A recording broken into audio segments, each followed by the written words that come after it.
got a right to learn, to learn. Everybody's got a right to live, to live. Everybody's got a right to do. Everybody's got a right to live. Everybody's got a right to live. And people can't pay bills. We'll all go down to jail. Everybody's got a right to live. Everybody's got a right to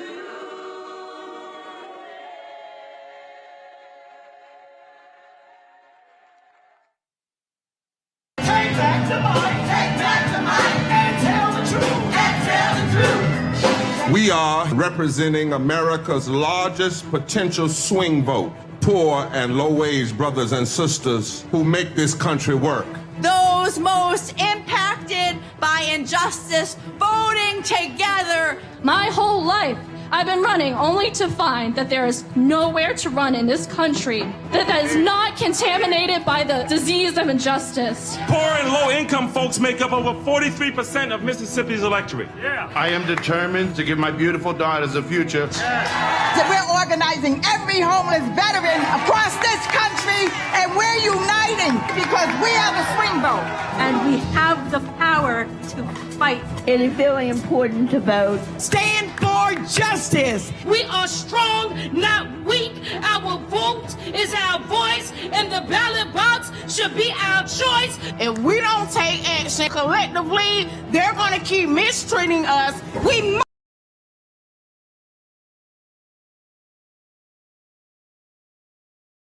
silent anymore. We saved this country. Together we can do it again. Yeah. Vote. Until one day, we are one nation, under God, indivisible, with liberty and justice for all. Because together we are the swing vote.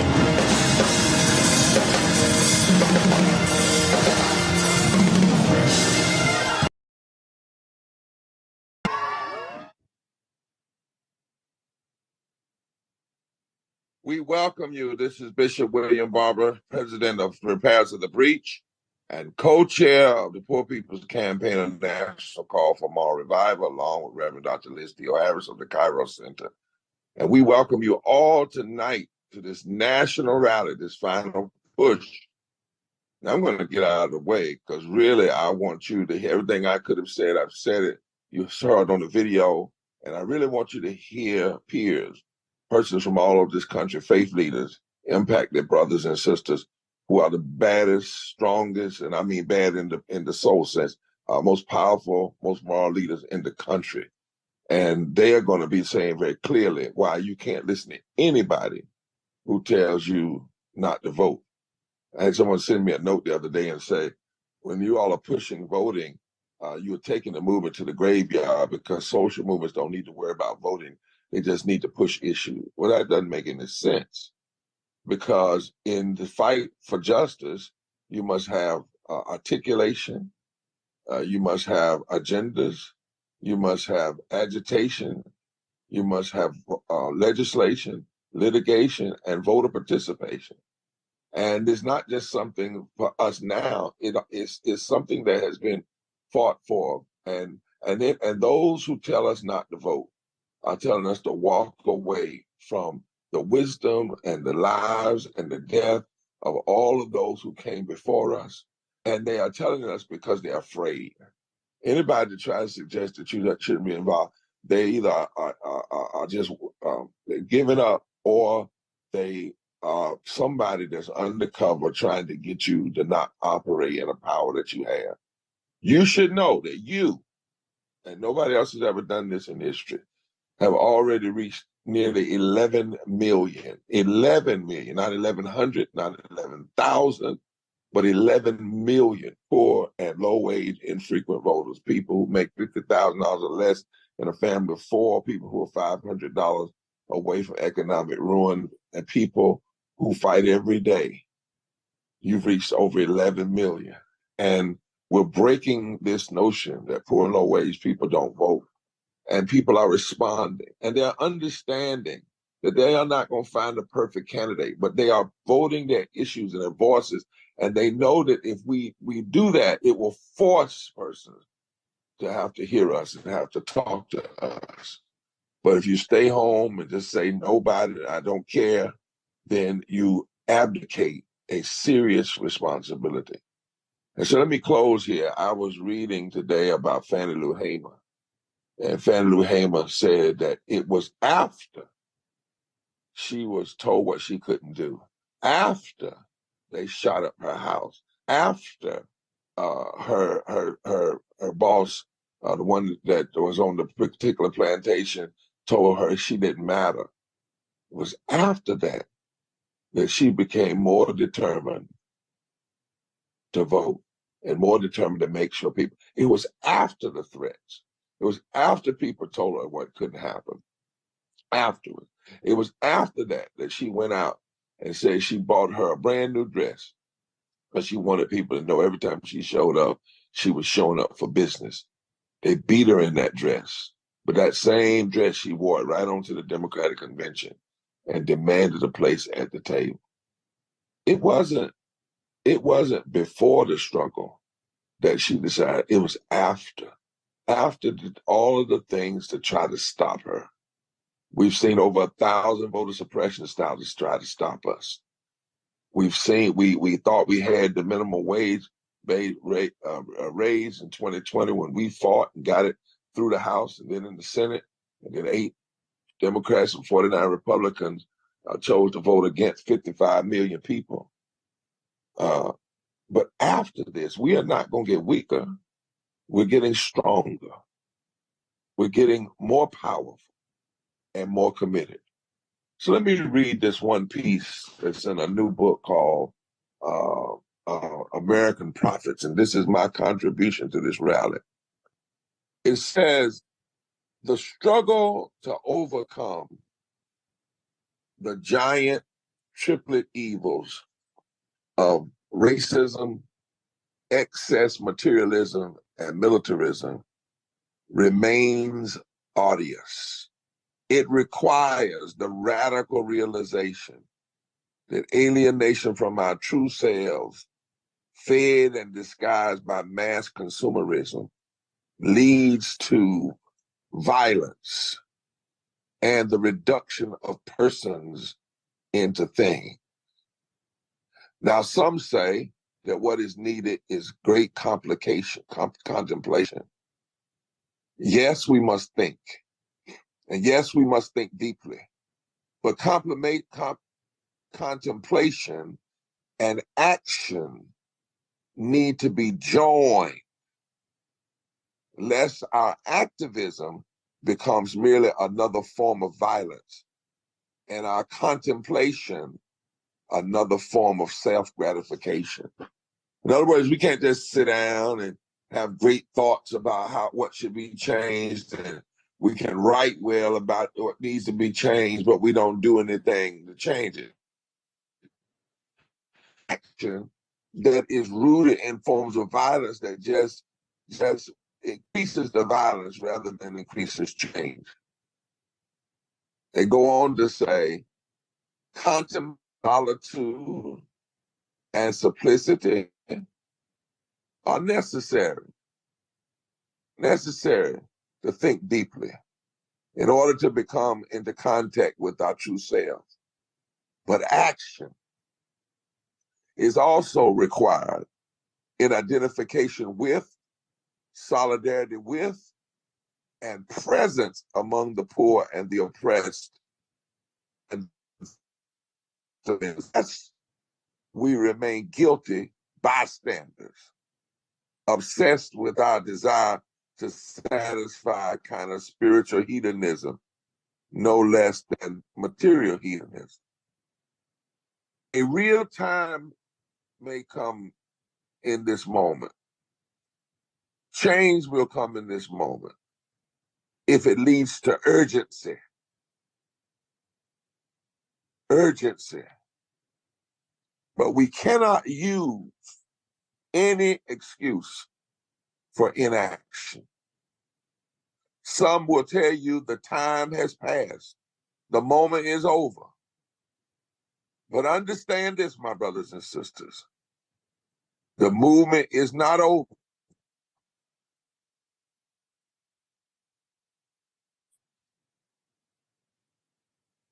As long as we live, as long as we breathe, as long as we can get up in the morning,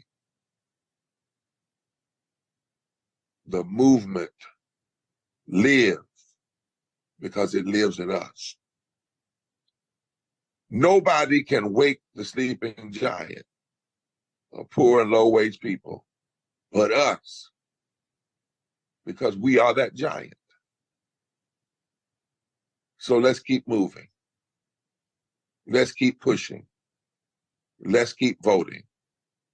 And let's declare forward together and not one step back. One step back until every item on our agenda is a reality. Poverty and low wages are abolished.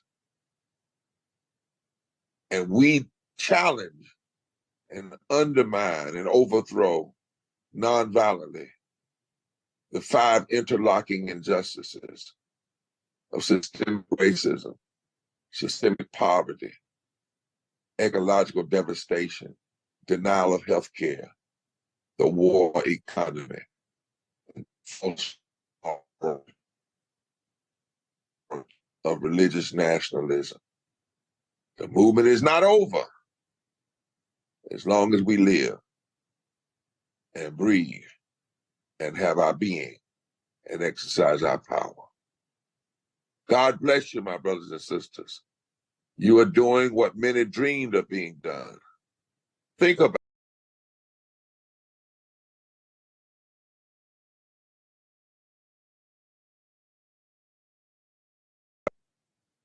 in this election season and in the season beyond, because we will not stop until justice is ours.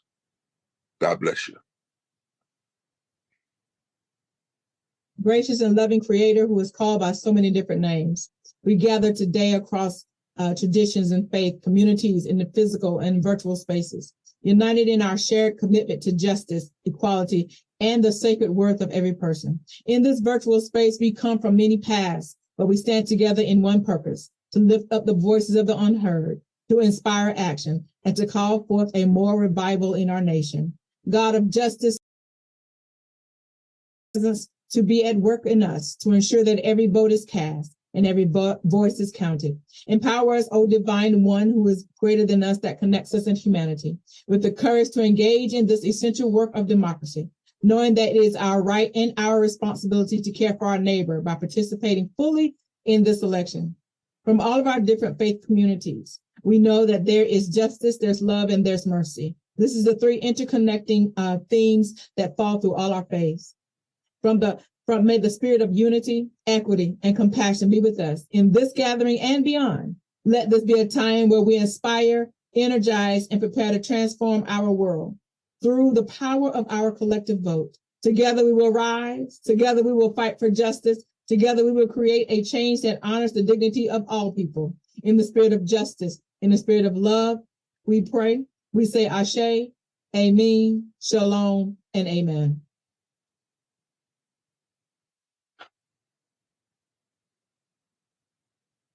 Good evening. I joined this call tonight to celebrate and thank you for all the work that we're doing, reaching out to millions of poor and low-wage voters who will definitely make a difference in this upcoming election. We are the swing vote. I'm also thanking you for the work that we will do in the next 15 days. It's important to us and to everything that we believe in not to let up. As I get on this call tonight, I am again reminded that we stand at a critical moment in our history. The 2024 election is not just another election, it's the election. You've heard this before. Trust me, this time it's true, and we all know it. This election is a referendum on our future, what we want for ourselves, our families, and our nation. It will determine if we have a country where healthcare is accessible and affordable, where climate change is believed to be real, where reproductive freedom is protected, and where no one's rights are rolled back by the government. This election will determine if we have policies, programs, and laws that are on the side of workers, not just the wealthy, that builds affordable housing, invests in education, and ensures that no one's civil and human rights are abridged. And even more, whether our very democracy and Constitution remain. So, brothers and sisters, we cannot go back. Tonight, we thank you for all the work that you've done. We celebrate all the hard work that over the next 15 days.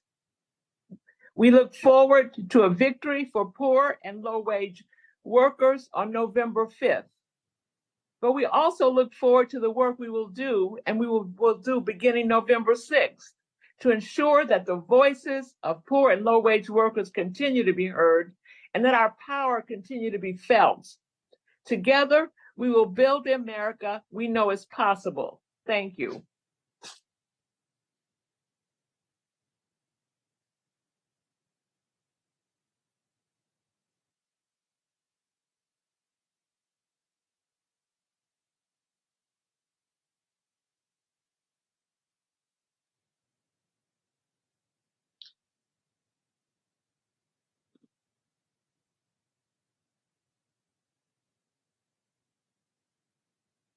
Thank you so much, Roz. Reverend Barber, are you still with us?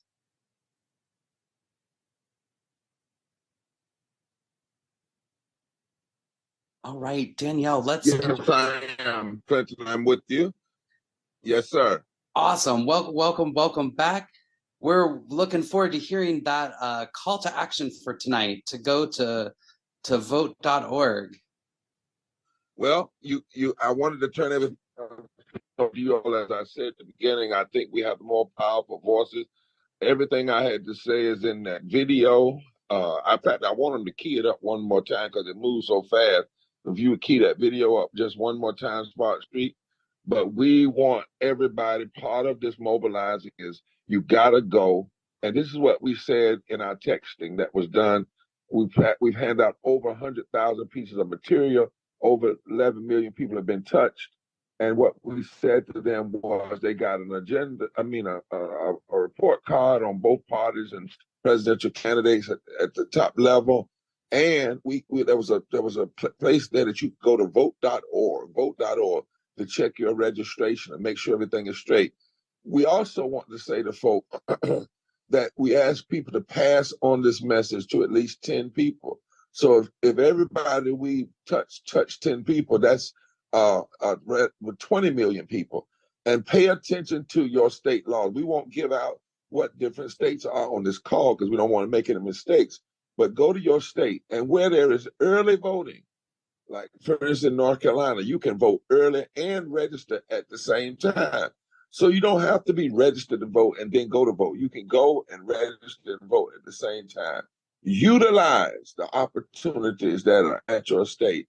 And remember, as Roz said, this power, let me remind you of how powerful poor and low-wage voters are. And this will be my last word for tonight.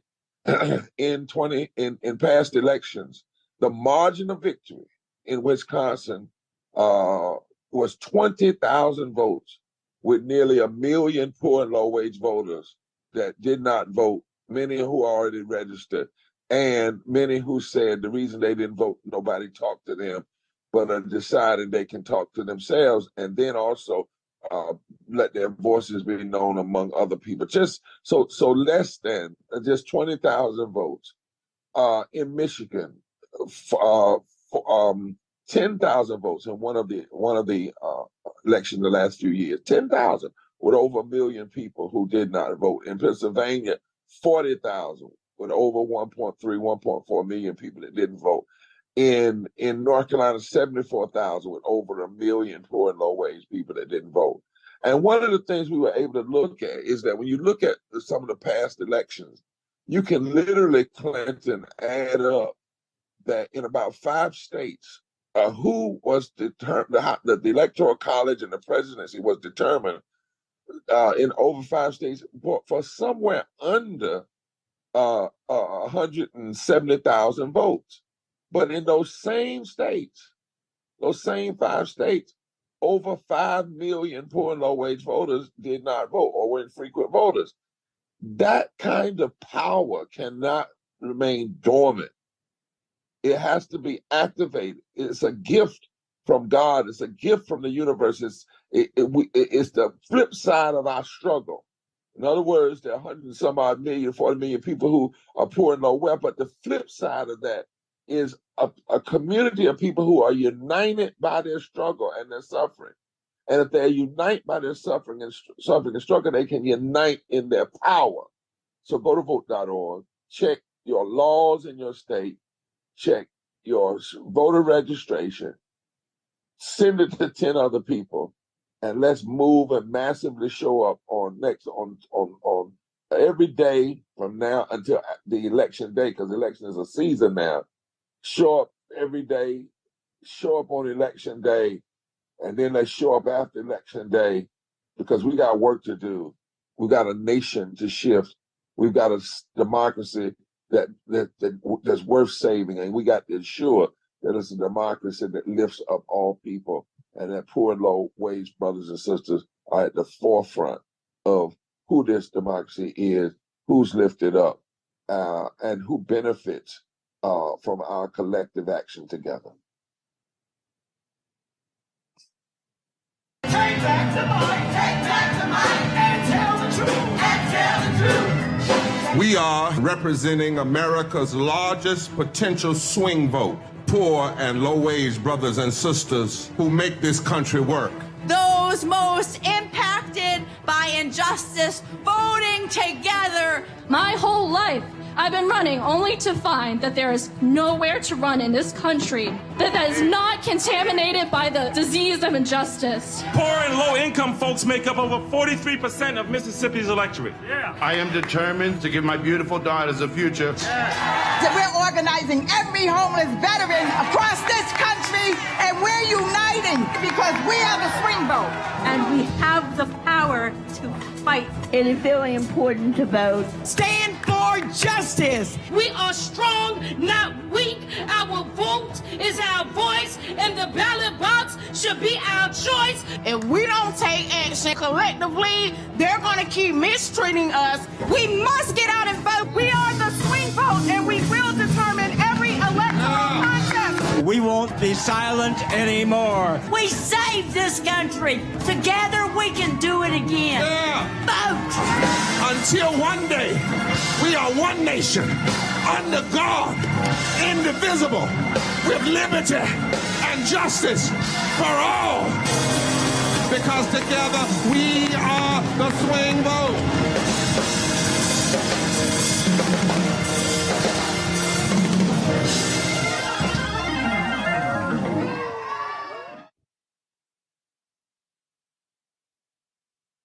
All right. Thanks so much for that wonderful video. Next, we'll have up our powerful testifiers. First, excuse me. First coming up is Shantaya Lawrence from North Carolina. Shantaya Lawrence. Good evening. My name is Shantaya Lawrence, and I'm a child care provider in Raleigh, North Carolina. I've been doing child care since I was 16 years old. I love seeing children grow, seeing their beautiful faces every day. I love getting to know families and supporting them as they raise a child in this crazy world. The early stages of a child's life before 5 are so important. We child care providers love our job. We have to love it because the money isn't keeping us here. I hear all the time people say that our children are the most important resource that we have, which makes me wonder if that's true. Why am I still one of 3.5 million poor and low-income North Carolinians? I have a bachelor's degree, a license, no kids, and I am still a broke child care worker. I work extra jobs, babysit after long days, and I still don't have enough to cover everything. I have colleagues that have literally gone homeless, living out of their cars, but still come to work every day to take care of our kids. It's not right. That's why we child care workers and low-wage workers across the state and country need to vote like never before. I always vote. It's not an option. It's the people we elect who make it so that people like me and my colleagues have to scrape to get by in the richest nation on earth. We are the sleeping giant in this election, and we are waking up our colleagues and communities to vote this year. We know our votes are demands to pay us what we deserve. Our votes are demands to fund early education because our kids deserve it. Forward together. Thank you. Thank you so much, Shantia Lawrence. Next, we will have up Mr. Wesley Bryant from Kentucky. Hey, Danielle, just before Yes, we sir. go to Kentucky, I think we ought to say, yeah, Chantel, that was powerful. My God. Yes, Shantia, Come on, that was y'all. Let's bring some powerful. energy here. That sister Yeah, said, she said that Amen. she said that she has people who are taking care of children and living in their cars, and she ain't taking it no more, and she's going to vote for people that are going to seriously fund childhood education and living wages. See, that's the story. That's putting a face on this. And I don't want us to take this nonchalantly. When brothers and sisters like my dear sister decide that their power is not going to be dismissed, that's the nonviolent revolution that will change this country. Thank you so much, sister, for leading us off in that way and saying the nation's going to hear your story, feel your power, feel your vote, and that you all are not going to be depressed, but you're going to instead push forward and press forward in a powerful way. You're not going to give up. Instead, you're going to stand up. Thank you. That helped me tonight. Thank you so much. Thank you again, Shantia. Next, we'll have up Mr. Wesley Bryant from Kentucky. What's a house? It's a dream. It's my dream. But it's only a dream. My family's been robbed of the simplest necessities in life. A home to run and play in, to build memories, to grow into, to store us, keep us safe. My family lost this dream on July 28th, 2022. We've been living a nightmare ever since then. That day appears to get worse, as no one seems to care or worry about us flooded and forgotten Kentuckians. Will we get back home? Will we have a chance to dream again? Or will this be a nightmare? The flood came, and the flood not only killed lives, but it killed dreams, passion, and love. For me, it was 17 days of being in a colorless, cold world. I remember volunteering and hearing other volunteers talk about having to restrict others from receiving goods, volunteered goods, that was donated to them. I lost all hope in humanity. And honestly, who wasn't? Now I'm 2 years in and still homeless. My daughters have nowhere to make memories. And to be honest, I don't know if we will get a home. There's no help in sight, no programs around us anymore. And I just don't know if there's any way we can get back home in that future. We live in a country that during the war on poverty chose the side of poverty to win. And what hurts the most is we've divided this country on so many social rights that poverty would continue to prevail and prosper, whilst we the people destroy each other and fight just to survive. Society as a whole has quit on each other. But what do we do to have to look forward at this moment? That's the future. And one of the biggest lies we've been told is we don't have any control of the future, but we do. And they live in the homes with us. And I'm proud of what I'm seeing. I'm proud of the progression that's happened, but I'm not proud of the lack of support from outside the areas to invest in our future. We have to give them a reason to quit looking down on us, though. And hopefully the future will not only do that, but will make the outside world look up to them because of their strength, ingenuity, and bravery. The moral of this story is for us to work harder, not better every day. Step out of the shadows. Stop being living ghosts and just live. Do what it takes. Knock down doors. Inspire others. Never give up. Ask questions about things we don't know. Admit we're wrong. The most important thing I want anybody to take away from this is love. If you're listening and struggling, it's okay. Someone loves you and wants the best for you. And that's me. But know this, friend. Let's make a better America together. Thank you. All right. Thank you so much, Wesley, for such a powerful yet compelling testimony. Next up, we will have... Wesley, thank you so much for reminding us of people's humanity and saying that even there, you all won't give up. And that's why, brothers and sisters, when we look at this election, we got to ask serious questions. Who's really for housing? who's really for housing? Who's really serious about housing? You know, we got to vote for those that are serious about housing and addressing climate change and making sure that persons like Wesley have a living wage before the storm hits, so they can have some savings and things after the storm hits to come back. Wesley, thank you for reminding us that this is no mere election time. It is really, really about humanity. And thank you for bringing love into the mix. Because if we truly love one another, we will not sit around and have power to determine who sits in office and the kind of love that they show in the public policy, and then we stay home. Love is action. Love is action. And let's take action and use the power that we have for transformation. Thank you so much, Daniel. I may cut in from time to time, but I'm just being so moved by these testimonies. Thank you so much, Bishop. Next up, we'll have Rabbi Michael Pollack. Hello, I'm Rabbi Michael Pollack, Executive Director of March on Harrisburg and a statewide tri-chair of the Pennsylvania Poor People's Campaign. We live in strange times of chaos and suffering, poverty, racism, ecological devastation, the war economy, the denial of healthcare, and the distorted moral narrative of Christo-fascist white supremacy are killing our people, and it's gone on far too long. Voting is an act of speaking, of using our voice. Elections are how we communicate and speak as a society to decide our elected officials. The right and obligation to communicate and speak is inherent to every one of us. It is based on the reality of our own humanity, and it is endowed by our own Creator. We need to use our vote and our voice and vote. We live in times when our vote and voice is competing with the voice of big money. Right now, billionaires are in my state of Pennsylvania, blanketing the airwaves and mailboxes with lies and divide and conquer nonsense, telling us to blame our poor, different neighbors. Billionaires are here right now handing out literal million-dollar checks. And in the distorted moral narrative of our times, billionaires and corporations spending unlimited amount of money on elections is speech. Money talks is the law of the land. And our public officials have created this biblical level idolatry. It says in Psalm 115, their idols are silver and gold. They have mouths but cannot speak.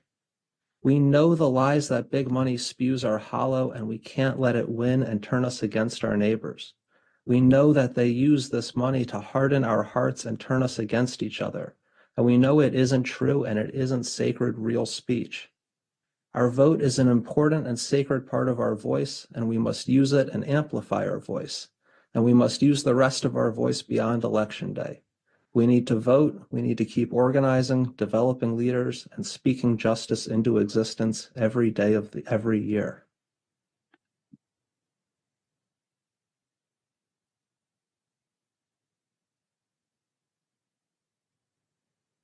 All right, thank you so much, Rabbi Michael Pollack. Next up, we will have Shally Gupta Barnes.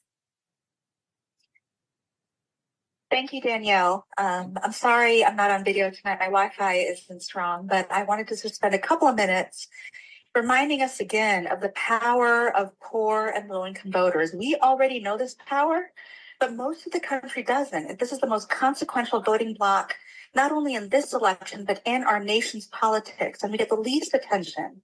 So we got to remind ourselves constantly. And so I want us to look quickly at this map from 2020, the last presidential election. Just look at this map. Look at the millions and millions of people across the country, among the 140 million, all these percentages representing the power of low-income voters in each and every state. We're talking about 80 million eligible voters, more than 50 million who voted in 2020, accounting for big enough percentages in these states, and a third of the electorate overall, that if this voting bloc was organized to take action together, its power potential would be unparalleled. If it was one voting bloc, there are more votes among the 80 million poor and low-income voters than either party received in 2020. And so people are taking notice because the stakes are so high. As we've heard on this call, as we know in our lives, not only in this election season, but for the years ahead of us, This new and unsettling force, this swing vote, this block of poor and low-income voters must be organized to save the heart and soul of our democracy. And if we can begin to flex this political might, maybe, just maybe, we can move this country in a different direction, not just starting November 5th, but starting in all the days leading up to November 5th and on November 6th and throughout 2025 and 2026 until we realize the nation we were meant to be. So thank you, everybody, for everything that's going on in this electoral season and in the years leading up to this moment and the years ahead of us. That's right, Shelly. We have amazing power as the swing vote in this country of poor and low income, infrequent voters. And up next from the state of West Virginia, we have Pam Garrison. Thank you. I'm tri-chair of the West Virginia Poor People's Campaign. I've been with the Poor People's Campaign for about 5 years because I believe in us. That's why, not no organization, not a politician. I believe in us, the marginalized, the low income voters, the moral people. I believe that all of us coming together for freedom and justice for all. West Virginia is one of the states, one of the poorest states in the nation. 656,860 poor low-income voters and 85 million across the nation. We account for 1/3 of the electorate. Last presidential election, we engaged in mass voter registration simultaneously across the nation and texted millions of people. This election, we're having mass simultaneous canvassing across the nation, reaching out to low propensity voters and texting millions more.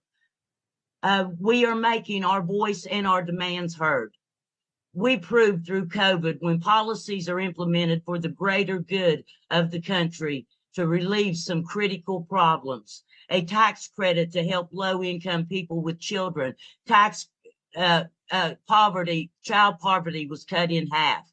Expanding Medicaid helped people that can't afford insurance get medical help. Expanding SNAP helps seniors that have to choose between medicine or electricity or food. They try to convince the public that we can't afford to fix our problems because it might upset the rich from getting richer. So they let the policies expire. Our kids went back into poverty. People went back to the emergency room for medical treatment. Our seniors went back to doing without. If we want a government for the people, by the people have to engage. They have to participate. That is our job. That is our duty. By voting, because we are the swing vote. Thank you.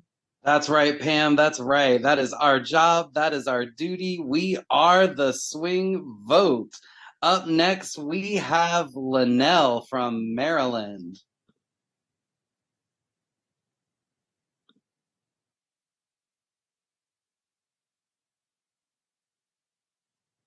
I'm sorry, everyone. You're good. We can hear you. Greetings, everyone. I'm Linnell, tri-chair and proud member of the Maryland Poor People's Campaign. Sorry, my camera. I'm voting because of what's happening in Maryland and all states across the nation. Violence through disinvestment, like in Sandtown, Winchester, where we're working here in Baltimore, has always had poverty, systemic racism, inequality, food deserts, crime, and not enough support. Closed schools, abandoned buildings, lead pipes. To this day, this is a real problem. The state of Maryland has the highest eviction rate in the United States. Think about that. The highest infant mortality rate. The highest denial of health care. Food disparity, and the list goes on and on and on. We are facing an onslaught of injustice here. And poverty is a policy choice, as Pam said. A better life is possible for our young men and women if we remove guns and replace them with education, food, housing, and employment. So why do we neglect our children in Sandtown, Winchester? We went there for our Get Out the Vote campaign October the 5th, 2024, and across PG County and Montgomery County. I was assigned to this area where I grew up. The schools closed 5 years ago. The recreation center closed 3 years ago. The pool has lead pipes in it. I met a little girl who volunteered to canvass with us. She was 10 years old, and we went around in a circle and introduced ourselves and why we were out here in the community handing out leaflets and encouraging people to vote. She said, I'm here because I want Sandtown to be a better place for the children to live. And if we ask the adults to vote, maybe, they'll vote. We want them to vote because we want something better. And then she said, I lost my sister last year. So everybody just stopped, and just gazed on her. She said, I lost my sister. It's hard to tell the story. She said, she was protecting my little brother. A boy came up to her with a gun. A 9-year-old child came up to the little brother because he wanted to kill the child. But the big sister jumped in front of that gun. She took the bullet. She's dead. This is wrong. This is so wrong, and it touched me so deeply because our children are traumatized by so much unchecked trauma. So much unchecked trauma in the state of Maryland. So much crime. We are mobilizing to get vans to take Sandtown, Winchester to the polls. Their polling place was moved. We have mobilized with the Community Collective, Miss Malone and Liberation Inc. and other partners to create real change in Sandtown, Winchester, because we have 1.1 million poor and low voters in Maryland. We have 11 billionaires in Maryland. That is $40.8 billion. We have enough money to fix these recreation centers. We have enough money to house these people. We have enough money. We have to continue to work and fight against this establishment and make our voices heard and make them do the right thing. Because W.E.B. Du Bois said, a voteless people are a hopeless people. If we want to enable this wrongdoing, we must speak up. We must stand up against injustice in Maryland.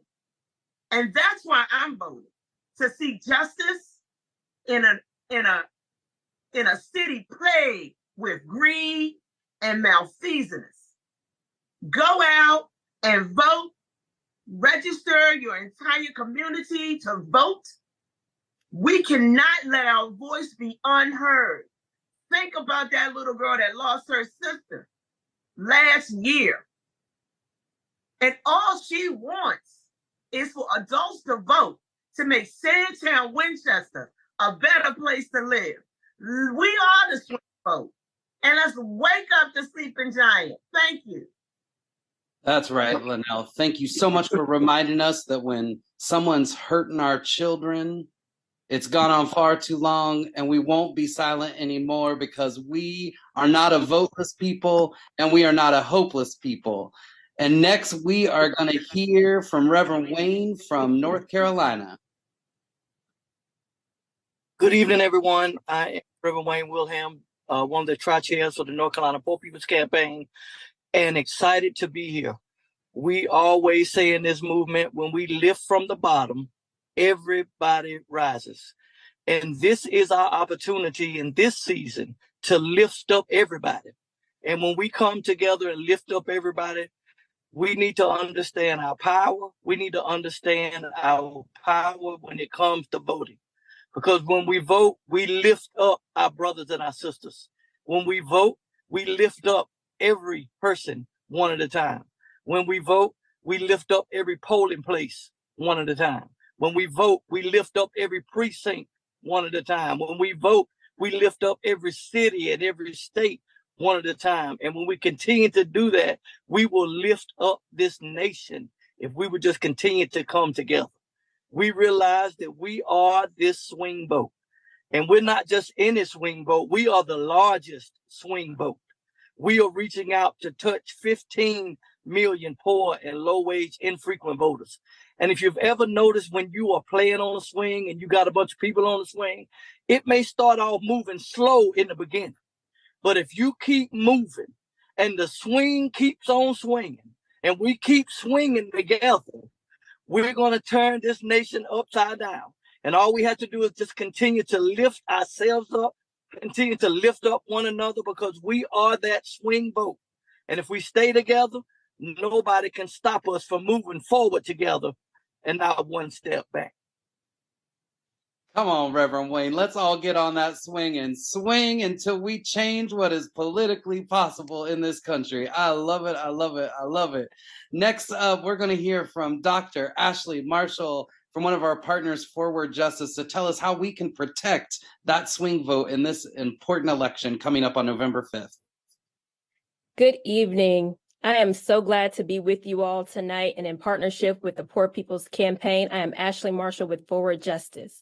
As you lead the Get Out the Vote efforts to wake the sleeping giant of this nation's largest potential swing state, our partnership makes it known nationwide that we are also committed to ensuring that every eligible vote counts and that no poor or low-wage voter is denied access to the ballot in this election. We will vote free from fear, harassment, and intimidation. We understand the stakes of this election. We live it every day. We also understand and we know that voters in almost half of this country will face new voting restriction in this presidential election. Shame.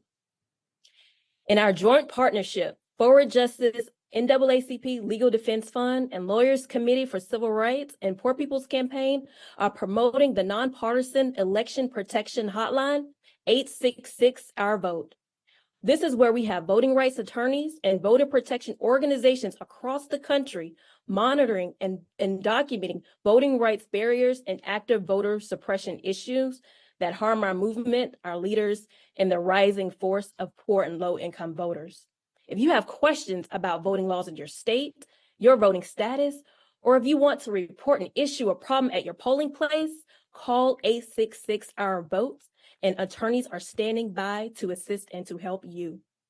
We know this election will be critical in defining the state of our democracy in this country and lasting imprints on the freedom and spirit of this nation.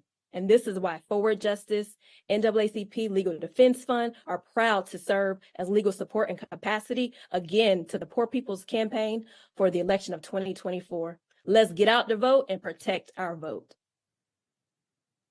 Protect our vote, y'all. 1-866 Our Vote. Call that election protection hotline. Report everything you see, anything and everything. Thank you so much, Dr. Ashley Marshall from Forward Justice. Miss Yara, will you please introduce this video we're about to watch? I certainly will, Clinton. Thank you so much. Good evening, family. It is so good to be with you this evening to experience this fantastic energy. We are fired up and we are ready to vote. And if you've not voted yet, I'm sure you're on your way. I'm fired up because there's power in our swing vote.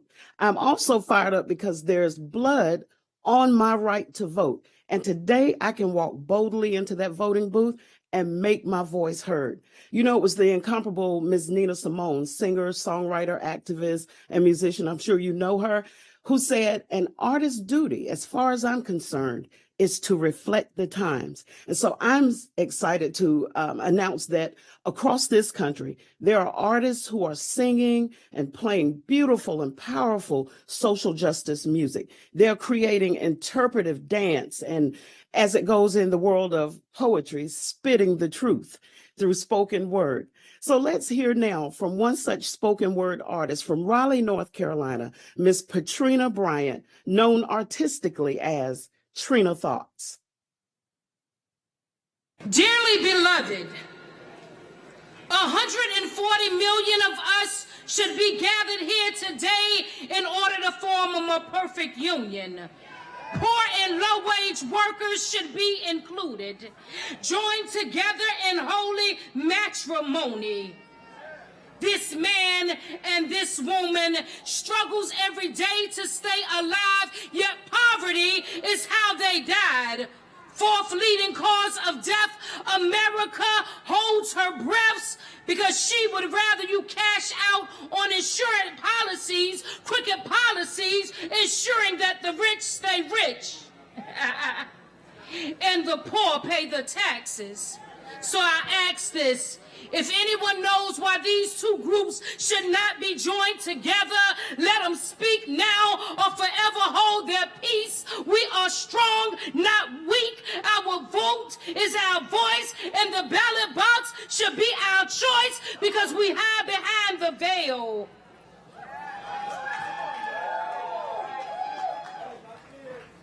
Of legislation using laws to suppress voters' registration. Well, the blushing bride has arrived, and we will lift from the bottom and rise like a phoenix in Arizona skies. Set fire on Alaskan snow and demand that you give the natives back their land.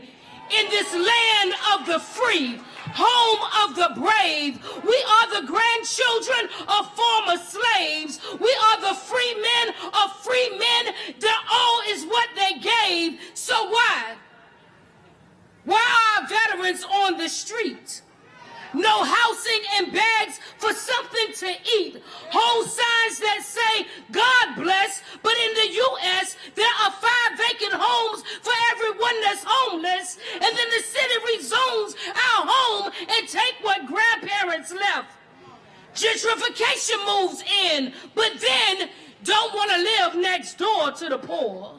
And Congress turns around and spends $20 trillion on war, but cuts the budget for you to house me. And me must make 3 times the rent in order to rent, but the current rent is $2,000 monthly. And the average person, when they die, needs a GoFundMe. Same as politicians asking to GoFundMe, yet the poor's are accused of handouts. As you hand out the scraps to the ones that put you in office, but watch this, we're about to swing low and ride that chariot to the polls. We're coming forth to carry us home because the swing vote swings in our favor. So boom! To keep this marriage together, somehow it doesn't matter, we vow to have and to hold from this day forward, for richer, for poor, for better, for worse, in sickness and in health, to death do us part. Do you promise to vote and do your part? I do. Get ready. We're ready. We're ready to make our mark. We are the swing vote. We are the swing vote.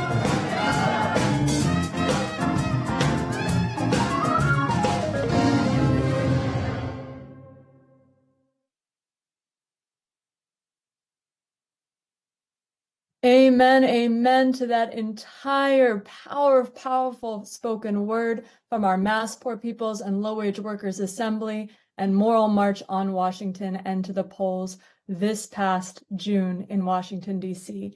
I now have the honor of introducing our campaign co-chair, the Reverend Dr. Liz Theoharis, to offer an important reflection as we join together tonight in this rally. Reverend Liz? Well, good evening. Good evening. It is amazing to be with this group of leaders all across the country. And we all know that if ever there was a need to vote and to inspire others to vote, it sure is now. Consider what's happening around us. Extreme storms wreaking havoc on lives and livelihoods, war and conflict throughout the world, rising political violence, continued police brutality, attacks against women and LGBT communities and immigrants, and poverty and low wages literally killing people. Enter some extremists in Project 2025 who want to impose eligibility standards, work requirements, asset tests to constrain access to Medicaid, who want to cut food stamps and end universal school meals. They want to eliminate Head Start and end Housing First programs. They want to restrict reproductive rights and curtail LGBTQ rights and so much more. And we know it will be poor and low-income people who suffer the most. But here's where we in the Poor People's Campaign, leaders across the states, across the country come in, waking this sleeping giant, canvassing and texting and calling poor and low income infrequent voters. And here is that statement again. If ever there was a time to vote, it's now. Because we know it doesn't have to be this way. Our sacred texts and traditions do not will it this way.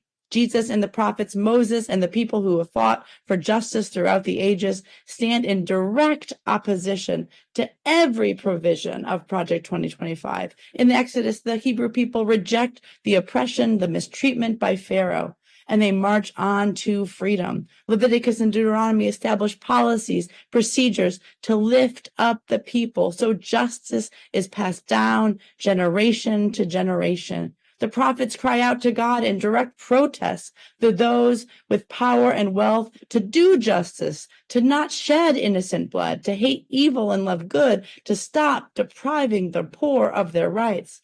And throughout the New Testament, Jesus celebrates the interventions of poor farmers and fisher people, poor but persistent widows, gender nonconforming leaders, and those who have been denied healing but insist that change is coming. In the spirit of all this, we know we have the power to change the entire politics of this nation, compelling politicians up and down the ballot to push for policies that can put people instead of profit at the absolute center of our politics. Listen to everyone gathered here this evening. We will continue to mobilize and organize and build up this political power of the poor. We say poverty no more. We will vote for justice for the poor because everybody's got a right to live. Thank you so much. Everybody's got a right to live. That is right, Reverend Dr. Liz Theoharis. And what could be more apt than those hearing directly from the testifiers who know that change is coming? So to introduce another batch of powerful state voices tonight, first up, we have Wayne Scadam with the Wisconsin Poor People's Campaign. My name is Wayne, and I'm from Wisconsin Poor People's Campaign. And before joining the movement, I did not realize the power our collective votes have.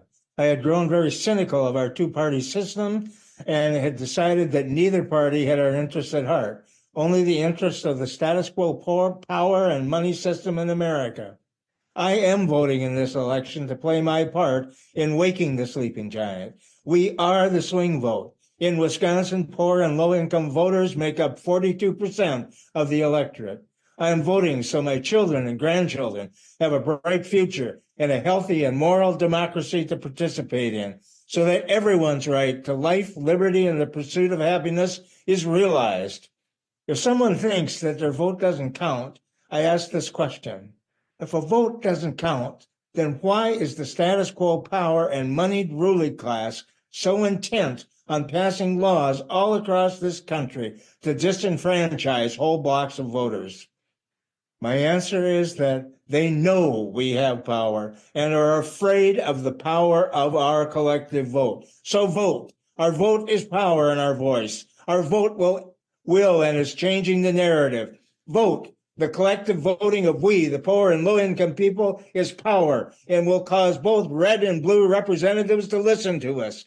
Our vote will change history. Our vote will cause a moral revival in America. Together, our votes will revitalize a healthy democracy. Together, our voters will raise up the beloved community. Together, our votes will ensure a bright future for our children and grandchildren. Together, our vote will ensure a just, secure, and lasting future for all people. Our vote is power. Our vote is power. We will not be silent anymore. Vote. Thank you. Our vote is power, Wayne. Y'all heard it here first. I can hear that echoing in this Zoom and at all of the screens across the country watching this. Our vote is power. From Wisconsin, we are taking it all the way to Alabama. I want to hear from the Reverend Carolyn Foster about why you are turning out and your community is turning out this election. I am Reverend Carolyn Foster. I serve as tri-chair for the Alabama Poor People's Campaign. I live, work, and serve in Birmingham, Alabama. I learned the importance of voting while growing up in segregated Birmingham during the fight for civil rights here in Alabama. People like me did not have the right of self-determination. Where my family lived, worked, and where we were able to go and what we were able to do was dictated by a system of privilege and power that were in the hands of a few. I felt like being driven in a car and being taken to a place you definitely did not want to go. I am voting because voting puts me in the driver's seat. I am at the steering wheel, and I can steer in the direction that is best for me and my family. The power is in my hands when I am at the ballot box. In Alabama, there are over 1.9 million poor and low-income eligible voters who make up over 47% of the electorate. That's almost half of Alabama. In the community where I currently live, there are over 1,500 eligible but infrequent voters. So we have been canvassing these voters all over the state of Alabama so as to wake the sleeping giant in them and encouraging them to get in the driver's seat by putting a voting ballot in their hands and charting a course of direction that is best for themselves and their families. Yes, legal segregation may have ended, but it has also evolved in the form of racial gerrymandering, voter suppression, and purging of the voting list. And we can change these tactics by voting for candidates who support the issues that matter to us. It puts the power in our hands when we vote. We are the swing vote, and we are waking the sleeping giants in Alabama. That's right, Reverend Carolyn. We are waking the sleeping giant in Alabama and across the country, and poor and low-wage infrequent voters have the steering wheel. We are taking the steering wheel, and we are driving ourselves to the polls and beyond.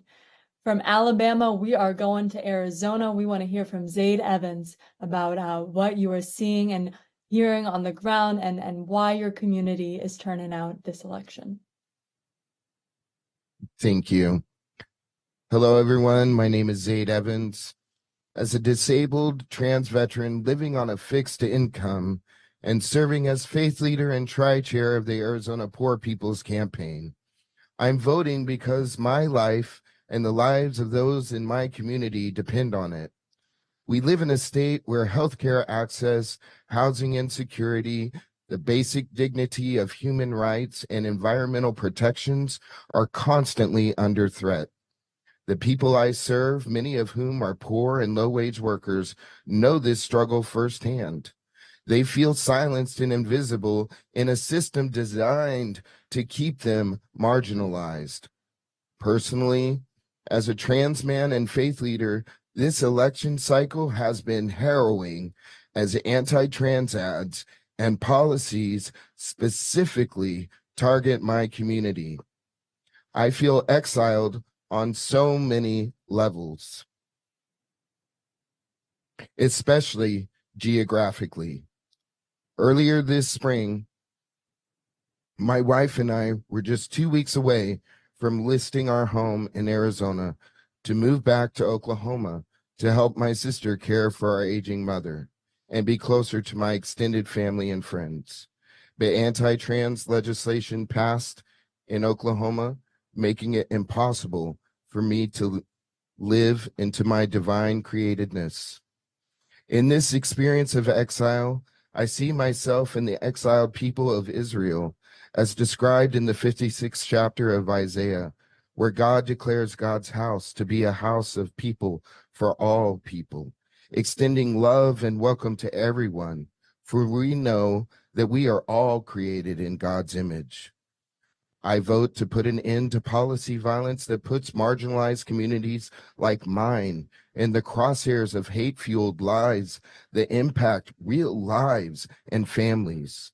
And I'm voting so that my wife of 27 years, an oncology nurse working beyond retirement age, can finally retire without the burden of student debt that has remained unchanged for more than 20 years, despite risking her life on the front lines throughout the pandemic. I'm calling on every poor and low-wage voter to stand with me and use the power we collectively hold at the ballot box. The nearly 3 million poor and low-income people in Arizona have the power to decide this election, but we cannot stay home. Our vote declares that we are still here and we matter. I have not given up on this democracy because when we rise together, we make it clear that no decision about us can be made without us. This is about our lives, our futures, and the moral revival of the democracy that must work for everyone. My voice is my vote, an act of faith that, like the persistence of the Canaanite woman in Matthew 15, who transforms the collective imagination, insists on our shared humanity, and calls us all to help bend the long moral arc of the universe toward justice. Thank you so much, Zaid, for that powerful, powerful testimony. Everyone across this country needs to know where you are and where you are voting and why you are not able to be in this other place that you want to be. And it is exactly because of immoral policies and policy violence.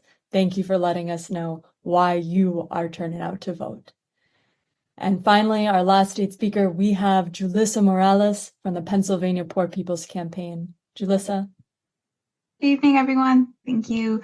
As mentioned, my name is Julissa Morales with MILPA, which is the Movement of Immigrant Leaders of Pennsylvania. We're a network of families across the state that fight for the human rights of all, regardless of their immigration status. We're a part of the Pennsylvania Poor People's Campaign Coordinating Committee, and excited to be here with you all. Our right to vote is one of the most powerful tools we have in our democracy. It's not about supporting a candidate or a party.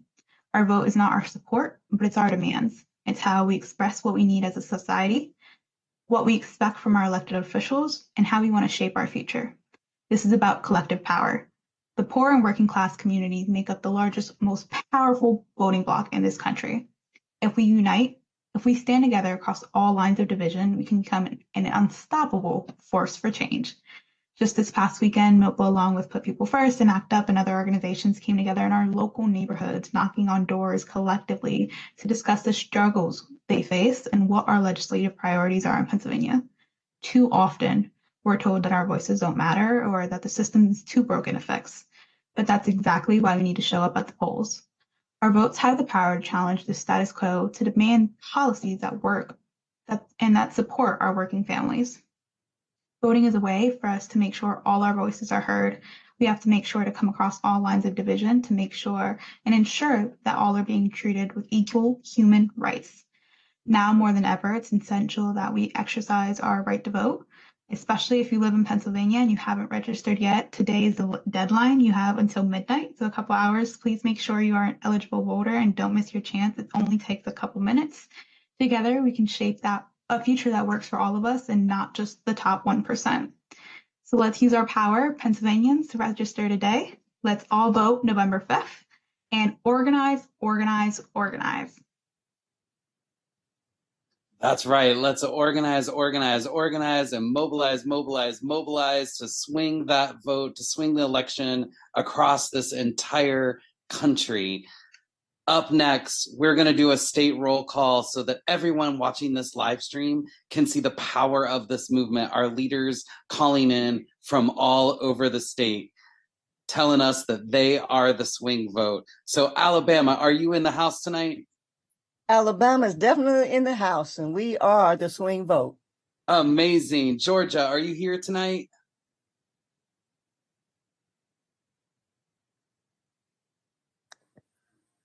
We're missing. Yes, and we are swing vote. Woo. Yes, that's right, Georgia. That's right, Georgia. Florida, are you here tonight? How about Ohio? Ohio, are you here with us? Go, go, go! Ohio! We are the swing vote! That's right, Lou. That's right. We are the swing vote. Kentucky, are you with us tonight? We are that swing vote. Thank you so much, Mary. We also are in Nevada, but Arizona, are you with us? We are, and we are the swing vote. Amazing. Michigan, are you with us tonight? Michigan in the house, and we are the swing vote. Mississippi, are you in the house tonight? We are the swing vote. That's right, Tamika. North Carolina, are you in the house tonight? North Carolina, we in the house, and we are the swing vote. Yes. Pennsylvania. We are the swing vote. South Carolina. South Carolina is in the house, and we are the swing vote. Yes, ma'am. Texas. Texas is here, and we are the swing vote. Amazing. We got a full house down there in Texas. West Virginia, are we in the house? Yes, West Virginia is here, and we are the swing vote. Amazing. Wisconsin.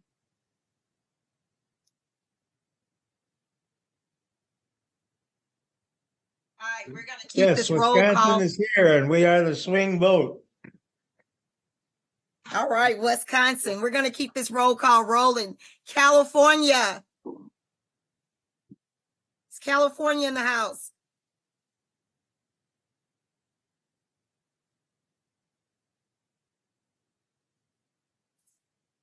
California's trying to come off mute. California is in the house, and we are the swing vote. Yes, thanks, California. Delaware. Is Delaware in the house tonight? Oh, yes, we are here, and we've been hustling as best we know how. We are the swing vote in less than 1 million members in our population, and 45% of them are low-income, infrequent voters. We're working our little tails off. We're here. We're the swing. Thank you, Delaware. Thank you. Illinois. Is Illinois in the house tonight? Illinois is here, and we are the swing vote. Yes. Indiana. Indiana is the swing vote. Yes. Come through, Indiana. Kansas. Kansas is here, and we are the swing vote. Come on, Kansas. All right. Louisiana. Maine. Maine is here, and we are the swing vote. Great. Maryland. Is Maryland in the house tonight? Yes, and we are the swing vote.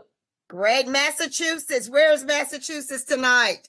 Yes, we are here, and we are the swing vote. Come through, Massachusetts. Minnesota, where are you? Is Minnesota in the house tonight? Minnesota is here in spirit, Danielle. They are certainly the swing vote. Yes. And just to round us out, Missouri, are you in the house? Missouri's in the house, and we are the swing vote. You sure are. How about Nebraska? Nebraska's in the house, and we are the swing vote. Amen. New Jersey. New Jersey's in the house, and we don't like to gloat, but we are the swing vote. That's right, New Jersey. Sending it over to New York. New York is in the house, and we are the swing vote. Amen. And Oklahoma. Oklahoma is here, and we are the swing vote. You are the swing vote, Oklahoma. And so is Oregon. What about Rhode Island? Rhode Island is here, and we are the swing vote. That's right, Pamela. And how about Tennessee? Tennessee, the volunteer state, is the swing vote. Yes, you are, Tennessee, and so is Utah. How about Vermont? Vermont is here, and we are the swing vote.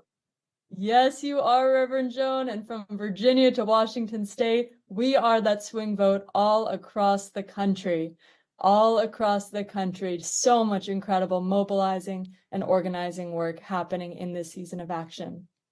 To close out this powerful program this evening, I'd like to turn it over to our incredible Director of Theomusicology and Cultural Arts. Oh, and not to leave anyone out, Washington, D.C.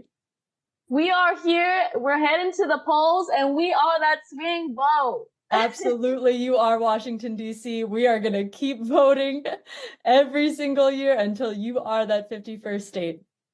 And so to close this out this evening, I am going to turn it over to our co-director of Theomusicology and Movement Arts, Yara Allen, to introduce our final video of this evening. Yara.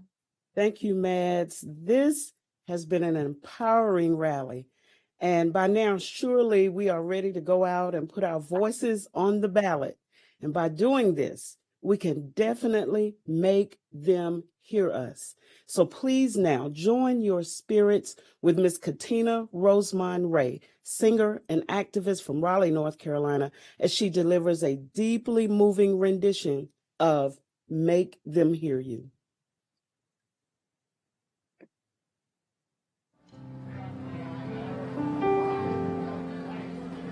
Go out and tell our story. Let it echo far and wide. Make them hear you. Make them hear you. How justice was our battle and how justice was denied. Make them hear you. Please make them hear you. And say to those who blame us for the way we chose to fight, that sometimes there are battles that are more than black or white.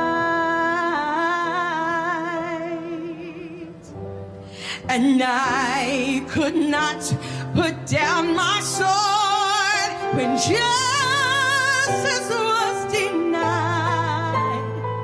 Make them hear you. Make them hear you.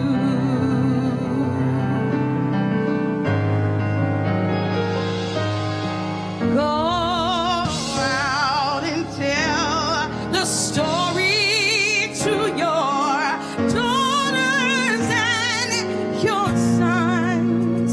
Make them hear you. Please make them hear you.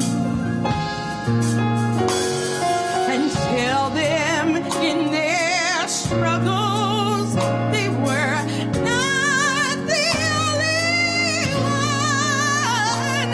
Make them hear you. Make them hear you. Your sword could be your sermon on the power